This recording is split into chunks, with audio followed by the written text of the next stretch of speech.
God dag folkens, og velkommen til en ny tutorial, hvordan du installerer Optifine. Ja. Og den første er, du går ind i det link, jeg har skrevet i beskrivelsen, som så står så. Og så vælger du så Optifine HD Ultra, den øverste, hvis du er 1.7.5. Hvis du er 1.7.4, så tag bare en af dem der, og hvis du er og hvis du er 1.7.2, så kan du altid tage det, eller helt ned i 5. Så kan du download, og så kommer du så ind i det her, hvor der kommer lyd på. Det fucking nederen, tror jeg.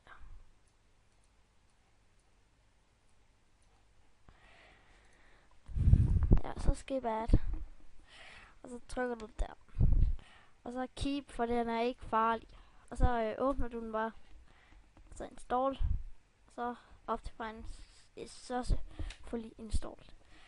Og så når du har installeret det, så går du ind i Minecraft. Så går du ind i Minecraft. Det er fucking. Håber ikke lige, jeg har lagt det her. Trykker du bare play. Og så står der selvfølgelig Optifine bruger. Den gider du ikke spille som. Edit profile. Nej, profile editor. Gå herind. Delete profile. Delete profile, og så sletter du den, og så har du kun den her. Så går du ind i edit profile, og så trykker du her, og så står den selvfølgelig på 1.7.5 eller et andet. Og så sådan den version, så står der release 1.7.5 Optifine HD. Så trykker du der, save profile, og så spil. Ja. Og så kan du så gå ind i en server eller et eller andet. Så spille. Lægger så ikke for mig.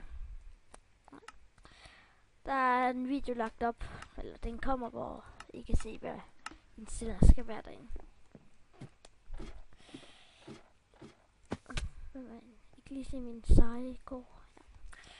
Så vil jeg sige tak, fordi I så med, og tryk like, hvis det hjælper jer, og subscribe, hvis I kan lide det, jeg laver, og hvis det ikke hjælper, så bare skriv en kommentar ned i beskrivelsen. Vi ses.